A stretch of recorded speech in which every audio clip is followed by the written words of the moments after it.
How's everyone doing this afternoon, this evening? Dr. Babbar here. Thanks for joining us. I know it's opening day for the Reds, so I appreciate everyone being here. The score is currently 3-2, and we're winning. So we'll keep an eye on that throughout the recording.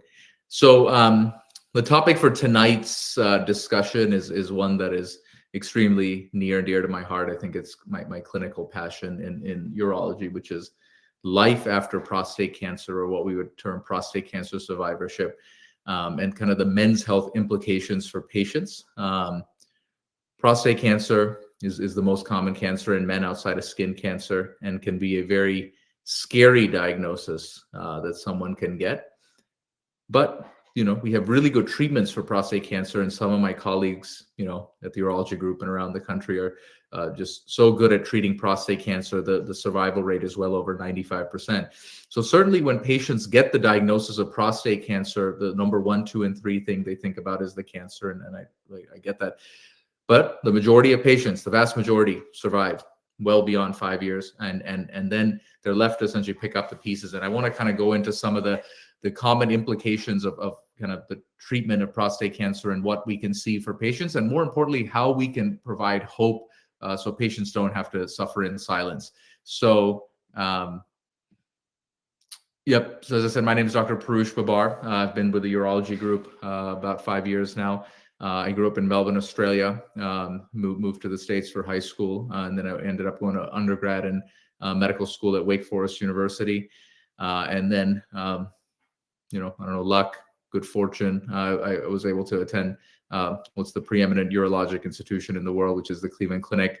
Did my residency there, and early on in my residency, in my 6-year stint there, I realized that my calling was kind of men's health, prosthetics, reconstructive urology, just because the profound impact that we can have on a patient's life. I think a lot of patients would come into clinic feeling hopeless, and you'd do treatment, surgery, and they would just be a different guy who would leave that clinic, and it was just so deeply gratifying work. And so I ended up staying on for an extra year of advanced training in male reconstructive urology, prosthetics, and men's health, and then came to Cincinnati, like I said, 5 years ago. So these are some of my interests, and essentially at this point, my practice is mostly tailored to these specific issues. So the focus of tonight, so like I said, your cancer doctor gave you years to your life, and certainly these guys who are doing this work are just doing God's work in essence. But our job as the men's health team here at the urology group is to give life back to your years, and I think that is so important. That it is no way to live that you're leaking into like 6 diapers a day, and the cost of that, the smell of that, you don't leave your house. And I've just seen all these sad stories, or you had a very robust and active sex life, and then went through prostate cancer through no fault of your own, and now can't get an erection. I think there's hope. There's always hope, and so that's what we're going to focus on today. So why this matters is that managing one's sexual health is of great importance, because I really think this can really affect a man's psyche, right? So as we get older, I'm not saying it's like college that you got to have sex every day, but the fact that that you can have sex is so important, right? That is what is important, to just know that a guy can perform, to know that you're not gonna be leaking urine all the time. I mean, these basic things that we take for granted can be snatched away from us after a diagnosis like prostate cancer and the treatment of it. And so just to kind of delve into that. So in regard to erectile dysfunction, it's quite prevalent after really any prostate cancer treatment. So after as you can see, the statistics on how common it is 25 to 75% of men after radical prostatectomy, up to 50% of men after radiation therapy. But like you can see, it's such a wide smattering because the data is so not uniform. I quote patients about after any prostate treatment, surgery, radiation, hormonal therapy like androgen deprivation therapy, at least a 45 to 55% chance of severe erectile dysfunction. And also the thing is, once you start adding therapies, right? So those patients who get robotic prostatectomy, they have a recurrence, they get radiation and androgen deprivation therapy. Now you have 3 hits, right? So the chance of having erectile dysfunction, I mean, nothing's 100% life, but it's getting pretty close, right? And add on that, prostate cancer doesn't happen in a 20-year-old guy, right? This is a disease of generally as we age. And so, erectile dysfunction is going to start, rearing its head at baseline, right? And so I think that it's something that, in spite of, let's say they do a nerve sparing or you're very active, it's just maybe something that isn't up to scratch. And so approximately 1 in 5 American men over the age of 20 years old will experience ED in their lifetime. 50% of men over the age of 50, and we think at least 30 million men in the United States have erectile dysfunction. And so it is a vastly undertreated issue because men just don't talk about it. And that's really the issue. So the fact that, we have so many people on tonight for this webinar proves that this is the first step potentially for some people in taking ownership of their health. And I think that is so critical. Now, other causes of erectile dysfunction besides prostate cancer treatment, certainly some medications can do it. Some, psychiatric medications, some blood pressure medications have effects on that. Some of the androgen deprivation medicines that cut down testosterone levels can do it. Pelvic surgery, so prostatectomy, but not just that, right? I have patients who had bladder cancer, had their bladders taken out. Patients who've had colorectal cancer and had colostomies that absolutely can increase rates of erectile dysfunction. Low testosterone is certainly implicated in erectile dysfunction. Radiation, like we talked about. Then we cannot underscore depression, anxiety, and just the whole psychological aspect to erection. So especially that this is, I think in younger patients, right? I sometimes get a 20-year-old guy who comes in, I can't get an erection sometimes, right? And it's like, you kind of, when you start to delve into it, they maybe had a negative experience and then they've been depressed, anxious. And I mean, if you go into the bedroom with, a small seed of doubt and thinking about your past failures, it's inevitable that it's going to be hard to perform. So I think we can't understate that certainly has a big bearing on this. And then, things that we think that can help erections, the things that we've heard from grade school, making sure you exercise, you sleep well, you eat well, you don't smoke, you limit alcohol. I mean, all these things stand for erectile function. Essentially, anything that is good for your heart is good for your penis. And then we know that connection is quite robust. So specifically how the mechanism for erectile dysfunction after prostate cancer treatment. So the nerves and the blood vessels that will supply blood to the penis lie in close proximity to the prostate. Essentially, they're intertwined on the sides of the prostate. And so any prostate cancer treatments, let's take surgery, for instance, I mean, they will robotically essentially move these nerves aside as long as the cancer is not spread into the nerves. But that will certainly stun those nerves, at least temporarily, for the first few months after that, and cause some issues with erections. And so that's kind of the mechanism for why we think that this happens. So the ED treatments that we have, and I've kind of listed out here anything that I can really think of now. Whether we'll go into what's the best and what's not, but there's pills like Viagra, Cialis. I mean, these have been around since the late 90s, right? And have certainly stood the test of time and are what we would call the first-line treatment. There's some supplements, right? So the ones we think about, ashwagandha root, L-arginine, L-citrulline. There's not much great data behind these, but some patients take them, especially. But in the prostate cancer survivors, I'm not sure that when there's been injury to the blood vessels, nerves, that these are generally where it's going to be the best. Now, other things we think about, low intensity shockwave therapy. So this is kind of the thing that's it's a restorative therapy for erectile dysfunction. Works really well in younger patients who just have the beginnings of erectile dysfunction. In prostate cancer survivors, I don't think they're our best patients. We have 4 randomized trials on this. 3 really showed no benefit. 1 was equivocal. But there are some patients who they're not ready to do injections or penile implants, and they want to try that. It's certainly something that can be done as well. So injections, we'll definitely delve into that. Then there's vacuum and devices, Restorex, which is a penile traction device that's not really for erectile dysfunction, but more for length preservation after prostate cancer surgery. And then penile implants. Certainly, we're going to delve into that today as kind of the gold standard for medically refractory erectile dysfunction. Like I said, the oral medications been around for quite a while now. Essentially, they just increase blood flow to the penis through the nitric oxide pathway, which people may have heard of. They're effective in the majority of men, at least at first, but not as effective in men who may have had prostate cancer surgery or may have had pre-existing erectile dysfunction and were already on these medications, and certainly in diabetics as well. Rarely, covered by insurance, but sometimes they are. It's kind of hit or miss. But right now, the cost of these has come down precipitously than maybe some people remember 10, 15 years ago. Take about, depends which one you take. Some can take 30 to 60 minutes to work, like Viagra. Some take a few hours, such as Cialis, what's called the weekend pill. Potential side effects was they increase blood flow to the head as well. So you get headaches, facial flushing, nasal congestion, things like that. So, but these are the workhorse of erectile dysfunction management, and certainly the first line that I think we try in virtually all patients. So a quick plug for our pharmacy. So we have an in-house pharmacy at the urology group, and it does an excellent job. I'm a big proponent of this. There's no waiting in line like at these retail pharmacies. And then we're talking about, we just dispense mostly, urological stuff. So this is a bit of a sensitive issue a lot of times, right? So when you're in line at one of these retail pharmacies, and it takes forever to get your Viagra, it just doesn't leave a good taste in the mouth. We mail these right to the patient. There's no membership cost like on, these Hims and Romans and things like that. And, there's good pricing for sildenafil, which is Viagra, and tadalafil. So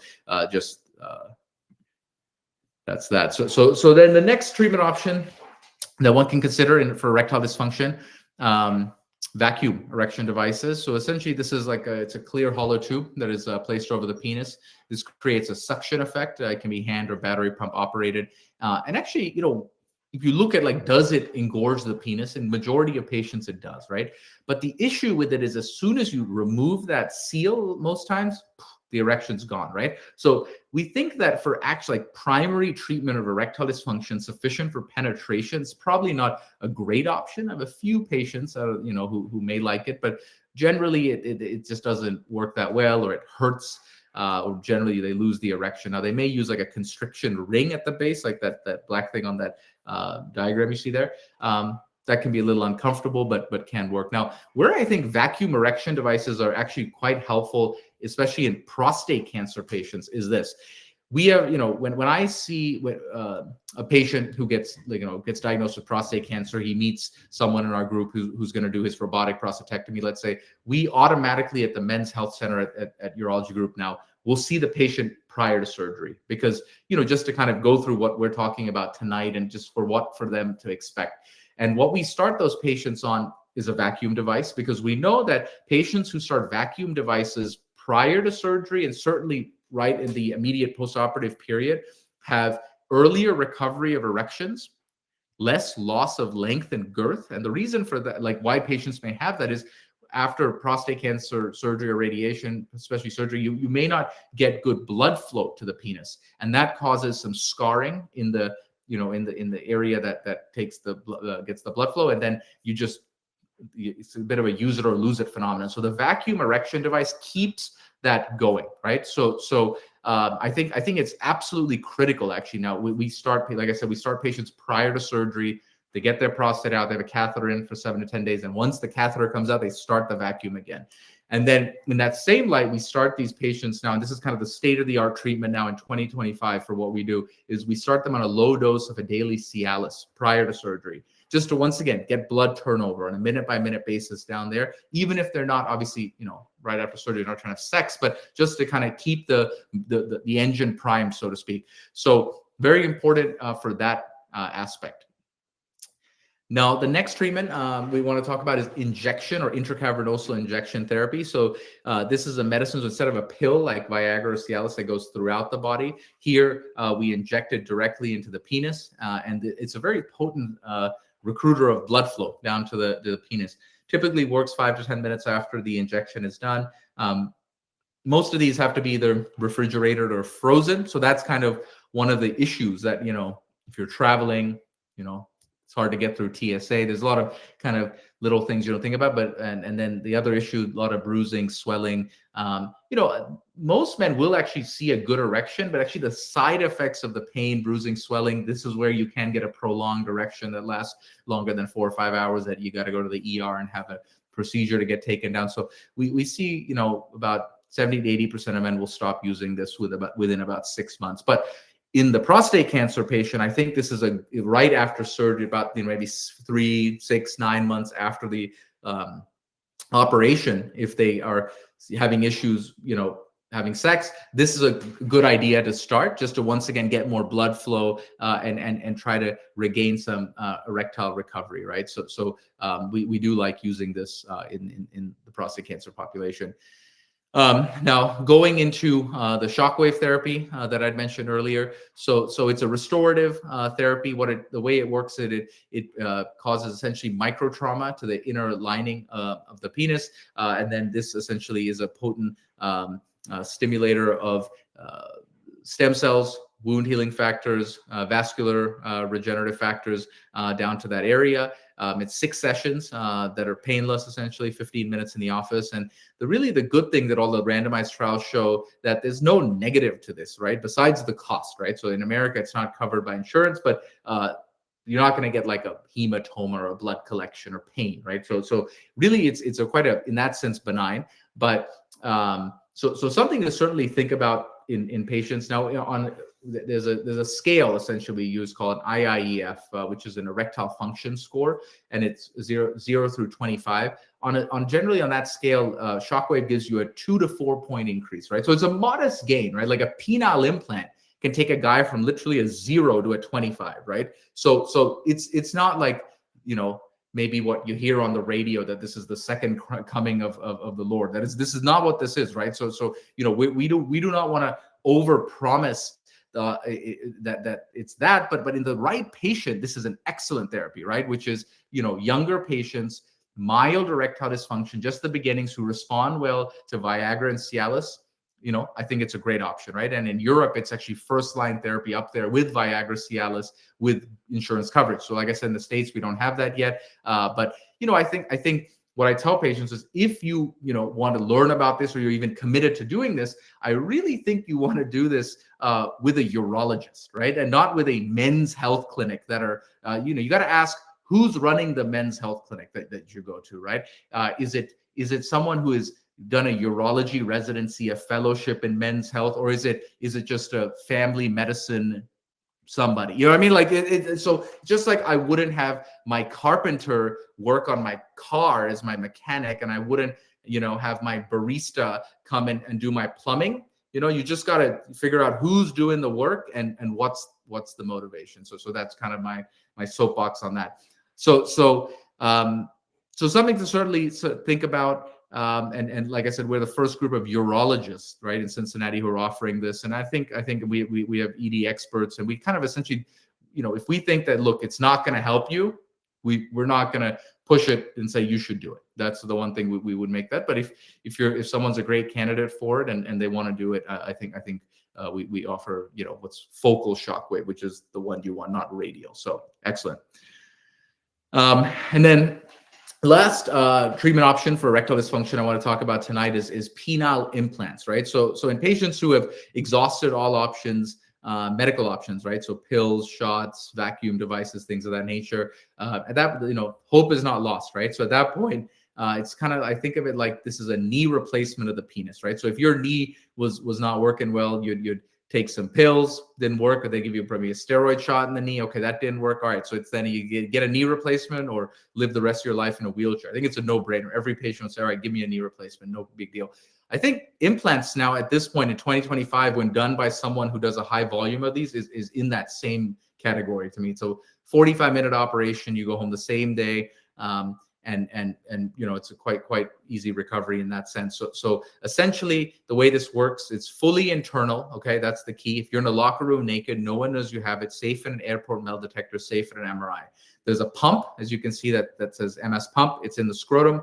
There's a reservoir, you can see, that's deep in the abdomen, and there's 2 cylinders that sit in the 2 erection chambers of the penis. So when the penis, it's normally flaccid, when you want to have sex, you'll pump it up, give it a few squeezes, it pulls the fluid from that reservoir into the cylinders.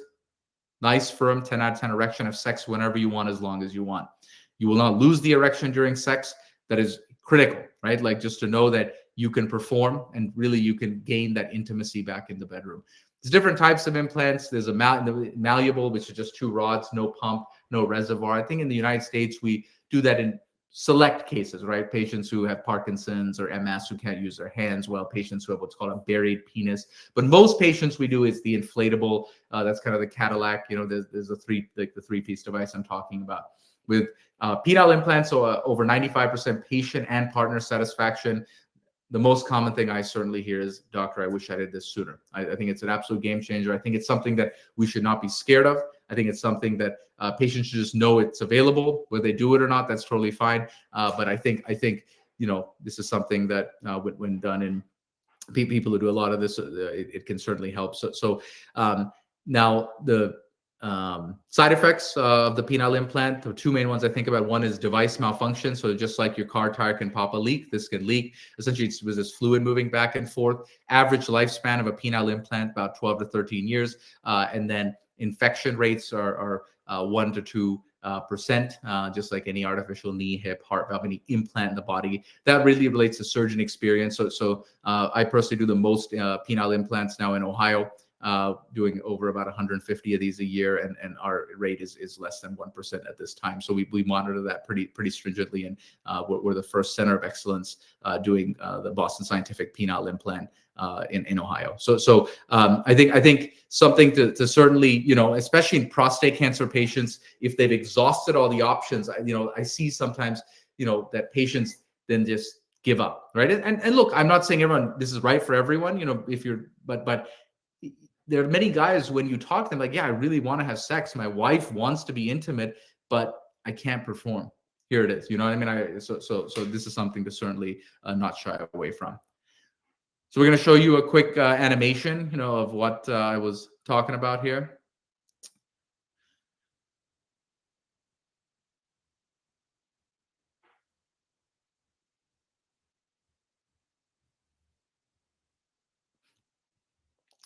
All right, so key, it's fully internal, right? So you can't see it. So now you pump it, and that essentially pulls the fluid from that reservoir to the erectile chambers, the cylinders and the erection chambers. And so and then that reservoir now is decompressed, and now they press the button on the top to deflate it, and that fluid goes back into the reservoir. So essentially, it gives you an erection whenever you want, as long as you want. It does not change orgasm, ejaculation, sensation, whatever those are today, they stay the same. Prostate cancer patients generally, obviously, if you had robotic prostatectomy, the ejaculation's gone away. We know that, but it's something to think about. And also, one thing to know, in Cincinnati, we have a great group of patient educators who have had these devices, and there's gonna be another one we're gonna talk about for incontinence, who we can put patients in touch with. Because, you know, I can tell you a lot about this as a surgeon, you know, someone who does this, you know, for a living, but I don't have one, right? And so I can't give you that perspective. So we have patients who have been kind enough to kind of share their experience, and we can get patients in touch with them.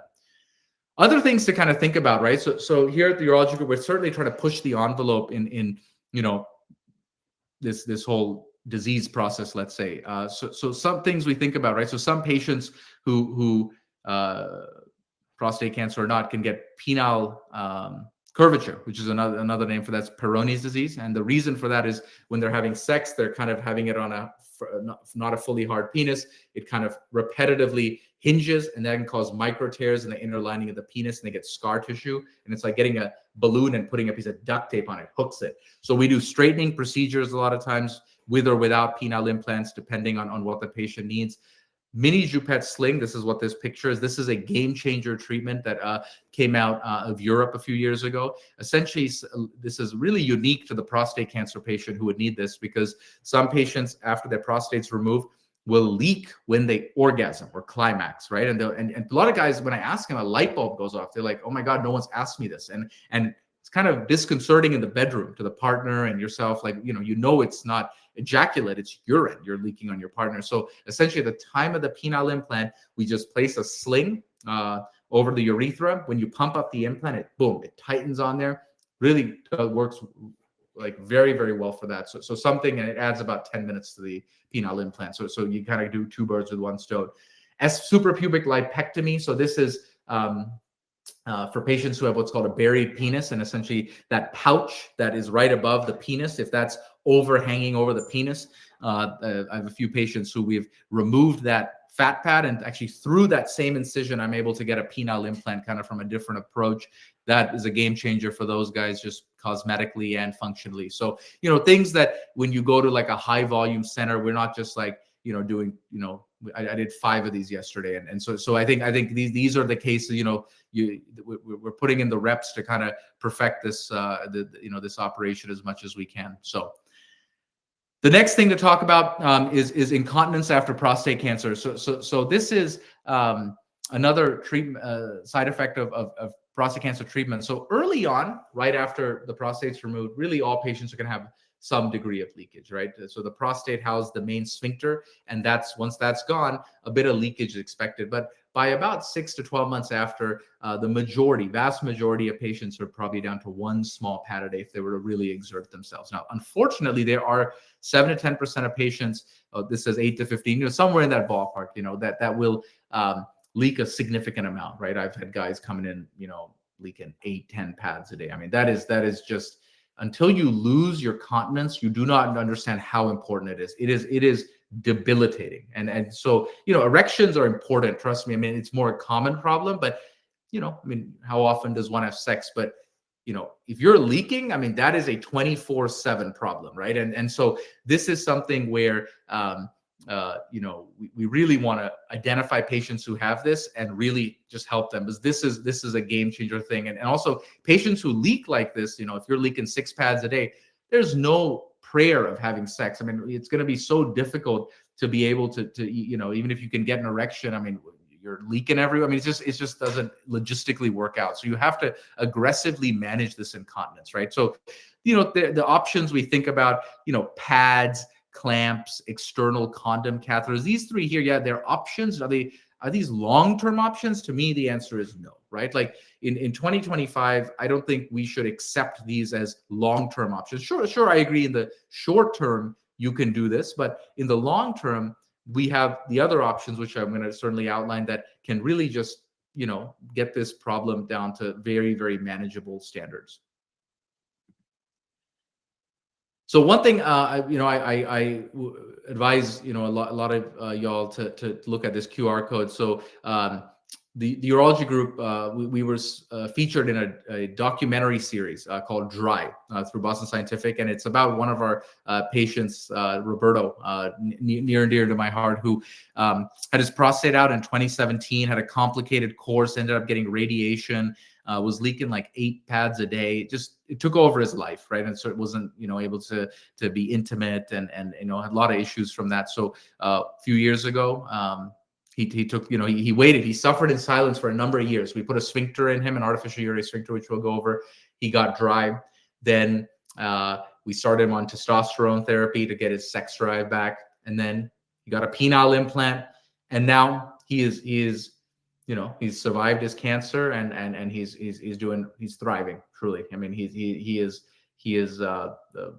just an amazing person. And so he's one of our local patient advocates we put patients in touch with. But it's a 6-7 minute video. I think something great to watch if you just a nice pick me up that there's always hope. So incontinence, essentially, I mean, it comes in 2 flavors, urge incontinence and stress incontinence. Urge is where you can't make it to the bathroom in time. That's a different problem. It's like an overactive bladder, we think, but in patients after prostate cancer, really the one they see is what's called stress incontinence, essentially where you cough, sneeze, bear down, you'll start to leak, right? So that can be quite an issue. And the reason is because, like, you can see the prostate is here and the sphincter muscle is right there, right? And so it can be damaged or hurt with surgery, and especially the patients who get their prostate outfall by radiation, they see it to a pretty decent degree. So here we go. So 50% of men will report leakage immediately following cancer, but 9 to 16% of men will have persistent incontinence 1 year after treatment. One of the things, so like I kind of mentioned earlier, we meet patients now prior to their prostate cancer treatment. We start patients, we show them what is a Kegel, right? So a Kegel exercise, the way I like to easily think about it is when you're peeing, if you were to halfway cut off your stream through while you were peeing, that muscle internally that you would feel is a Kegel exercise. And so essentially that, if you just kind of do that, flick that muscle internally over and over and over again, that hypertrophies or builds that up. And so patients who start that preoperatively will have better recovery of continence, faster recovery of continence. And certainly doing it after surgery also quite important. But at a certain point, right, if a guy's leaking 10 pads a day, he can do Kegels 24/7. It's not going to get it to a manageable level, because even taking 10 down to 8, that's still no life, right? So in those patients, we think treatments, more aggressive treatments are needed. So the two things we think about, like, there's no medication here that's going to take care of this, because this is a straight anatomic problem, right? The sphincter that essentially closes off the urethra is not working, right? So there's no medicine that's going to start that off. So essentially, two options to think about. One is called a male sling.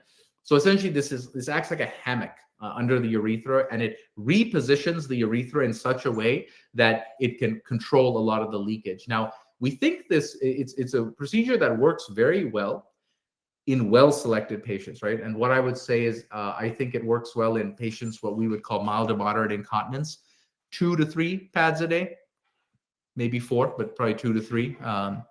And I think very critically, who are non-radiated. We found patients with radiation, I just don't think do very well with a sling, because you can't reposition that urethra in the same way surgically as you would like to. But in other patients, I mean, it is a total game changer, and it takes about 30 minutes to do. These patients go home with a catheter for a few days. We take it out, and actually they see that benefit right away, right, of the better continence. So something to think about. And then the next procedure, an artificial urinary sphincter. So this is what in the video when you guys watch Roberto has.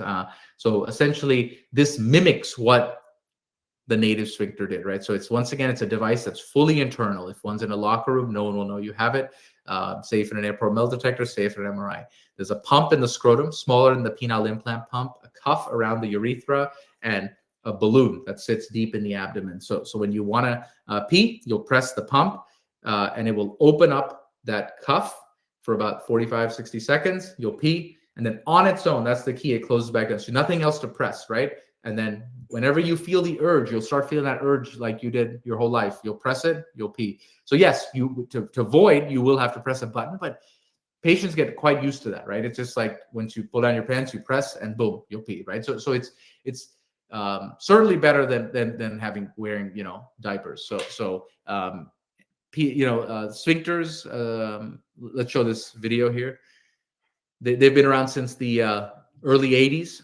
Obviously, they've had some iterations, but they've certainly stood the test of time. Out of all the surgeries I do, this is my favorite. I think this is a life-changing operation for patients, and well over 95% patient satisfaction. So right here, so there's that pump, and on this one, we generally place it to one side or the other, just so it's easier accessible. You press it, and then that cuff is opened up. The patient's peeing here, and on its own, it closed it back down. Because that little round reservoir balloon, we call it a PRB, a pressure regulating balloon, that regulates the pressure in that cuff.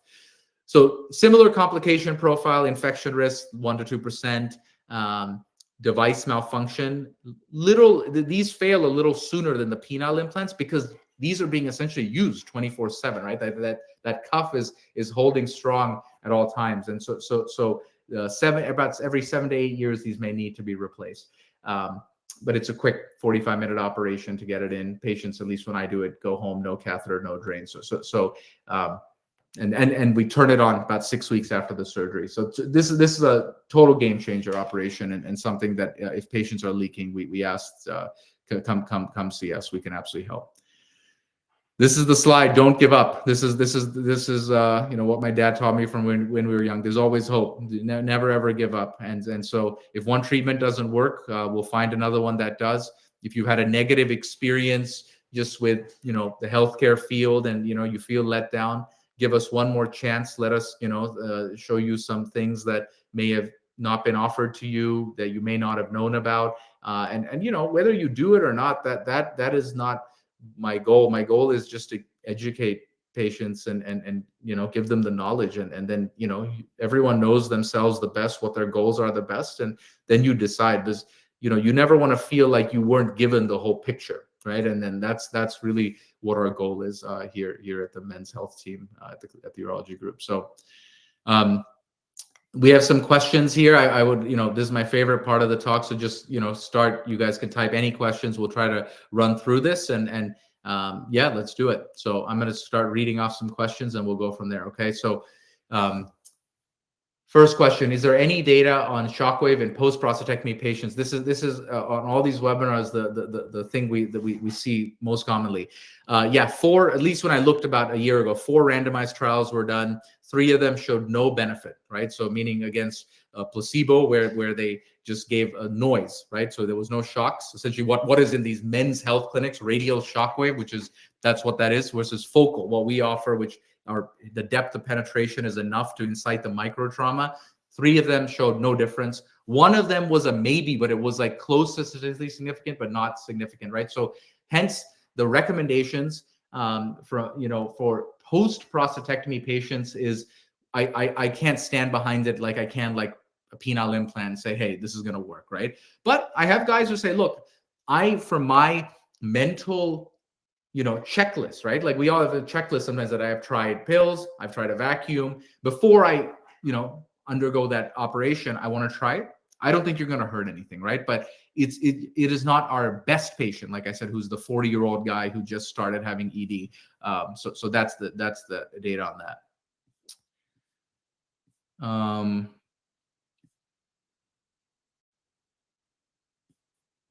second here. Keeps 1 second, guys. It just keeps refreshing it. I'm gonna go to newest. Let me see if that works. No.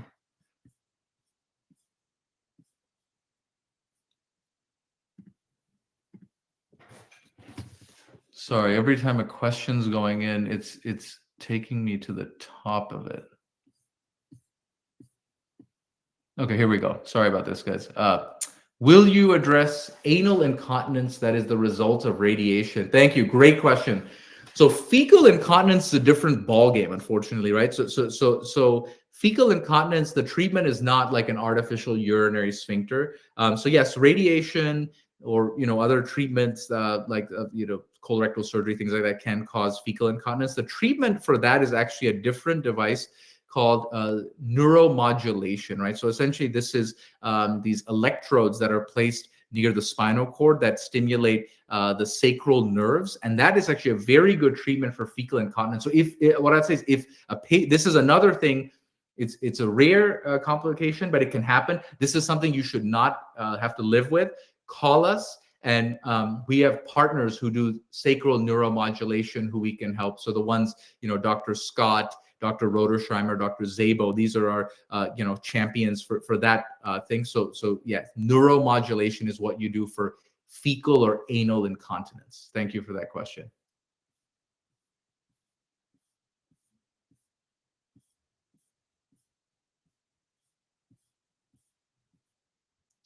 Can the cuff be installed with an existing pump? Trying to think what that question means. I mean, I'm assuming this patient has a sphincter already, if they already have a pump.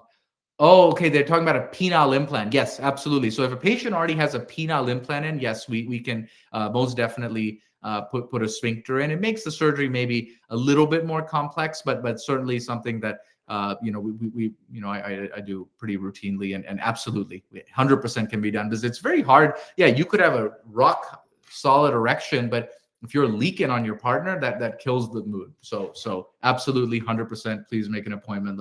We can get that knocked out.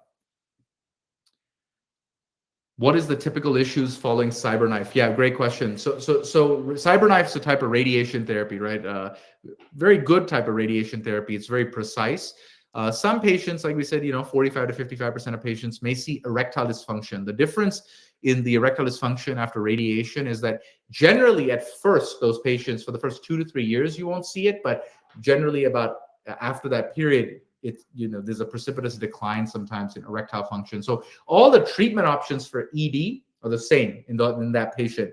Now, less common things. One is the anal incontinence that some patients could see. Some patients could see something called radiation cystitis or urethritis, which is where the bladder becomes very spastic and you start kind of peeing. You get an overactive bladder, or in its worst, it can bleed. There can be radiation proctitis, which is essentially like a radiation burn to the rectum, and but these are much less common issues, but when they happen can be quite debilitating. But generally, ED and overactive bladder probably are the things we would see the most in patients after radiation. What is the cost for a penile implant? So actually, great question. Penile implants, Medicare generally fully covers them, just because it's under the guise of prostate cancer survivorship, and Medicare knows that. I mean, it's really just once you do that, the patient's not coming back for multiple visits for this med, that med treatments that aren't going to work. So Medicare generally covers it. Most commercial carriers in Ohio have pretty good coverage, unless one's HR department has an exclusion on the plan. So that's something that our billing team runs, given that we're the first center of excellence in Ohio doing it. We seem to be able to get it through, pretty well in most cases, unless, like I said, there's an exclusion. The cash pay cost, if someone was to do it with us, is somewhere between 20 to 25,000. If there's literally no insurance coverage, but that's pretty rare that we would go down that route.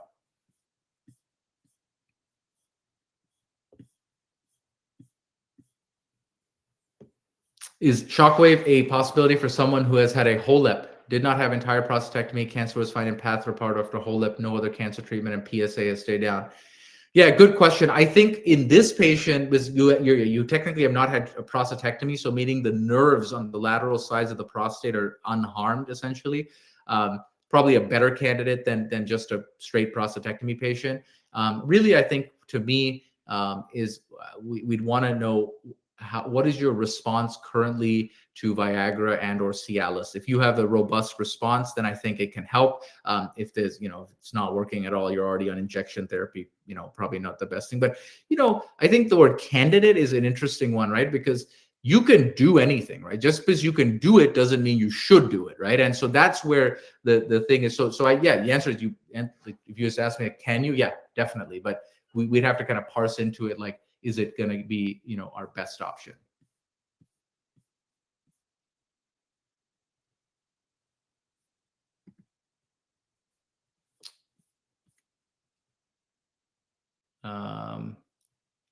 Are you an Indians fan or a Reds fan? Yeah, that's a good question. I'm a Reds fan at this point. I was an Indians fan for a while, or Guardians, but I've been here for a while and gone to a few games, and it's good. Go Reds, yes. What about enlarged prostate? I'm not sure what that refers to, but I mean, I think enlarged prostate patients generally won't see the incontinence, right? So that's not an issue. But ED, I think that it's just the regular ED rates, 50% of men over the age of 50, 60 to 70% of men over the age of 60. I think this is just the accumulation of comorbidities throughout our life. I think that stands. So someone asked, will this work for an 88-year-old? So the oldest guy, I'm assuming they're talking about penile implants.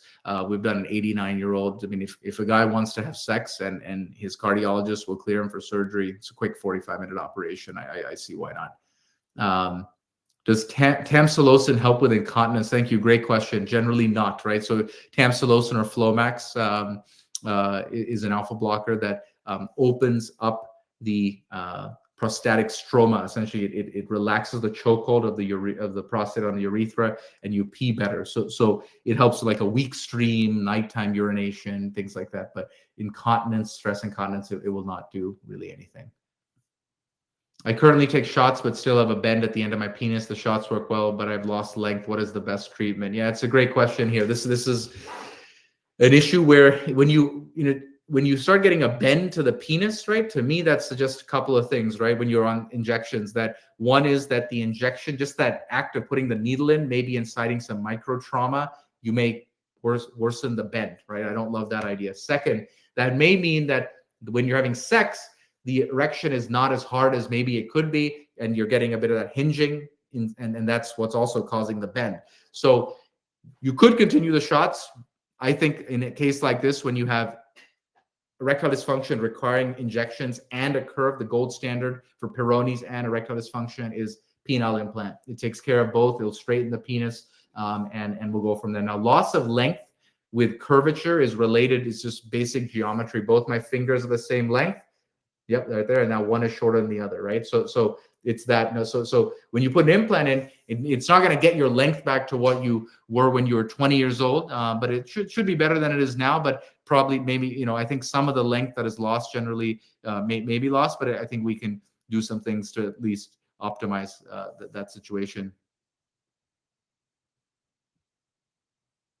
How often do you have to empty the bladder? Can you go an extended amount of time without pushing the button? Yeah, it's a great question. So that really depends on a patient's what's called bladder capacity. So I think that there's no like specific time. I mean, when you feel like you got to pee, you go and pee. But the thing is, if you hold it super long, at a certain point, that cuff, right? It's very good, but it's not as good as what God gave us with the prostate. And just like, if you were to hold your urine 10 hours, you may start leaking with even your prostate in, right? So the same thing is you may start leaking a little bit at that point, like it'll push past that cuff. So hence patients who have a sphincter, they kind of learn what's the right amount of time for them. Maybe every, 3-4 hours, they'll go press the button and pee, maybe sooner. Just, if you're going to have sex, you may want to empty your bladder. If you're going to go out, and swing the golf club with a sphincter in, you may want to pee before, just with things that you may bear down really hard, it could leak a little bit. So okay, so the patient was asking, is 88 too old with an artificial urinary sphincter? The answer is definitely not. So I think we can I think like that first slide I said, our job is to bring life back to your years. So whatever that's left, it's a 45-minute operation. As long as we can get clearance from the primary care, I think that is something that can happen. So please come and see us. I had surgery, radiation, and hormone treatments. I wake up frequently at night 3 to 4 times a year, and I don't sleep well. Anything to help? Yeah. So I think the thing that needs to be looked at here is, do you have an overactive bladder, likely from the radiation treatments, and that can be parsed out with essentially a test called a urodynamics or a urocuff, something like that. And then a lot of times medications can kind of help with that frequency aspect. So that's actually more in the overactive bladder urge incontinence. So there's beta-3 agonists like Mirbetriq, Gemtesa. And then if that still doesn't work, then what the thing I talked about for the fecal incontinence, the bladder pacemaker, sacral neuromodulation, or bladder Botox sometimes. So that can help for that. So absolutely. Any evidence that beet juice / nitric oxide improve blood flow? So I've not seen anything for beet juice. Now, nitric oxide is certainly part of the pathway and is important in erections, but I'd be very careful with all these nitric oxide boosters you get at the gas station. I think these are just making somebody very rich. And what you're getting in there may not be what's written, the best way that you could do is take Viagra, Cialis, that essentially through that whole PD5 inhibitor cyclic GMP pathway helps with nitric oxide. So that's what to do.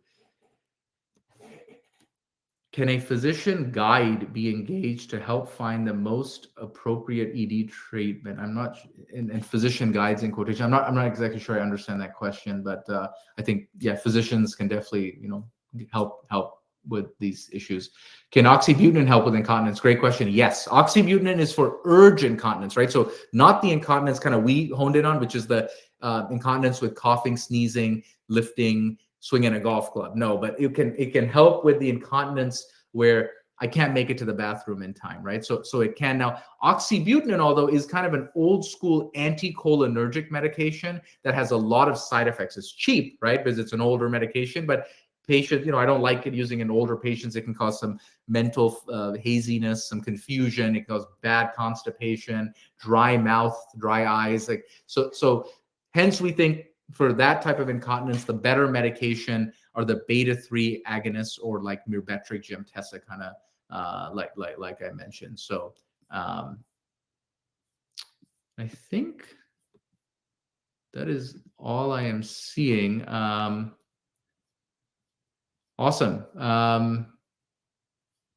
Yeah, that's it, guys. Thank you so much.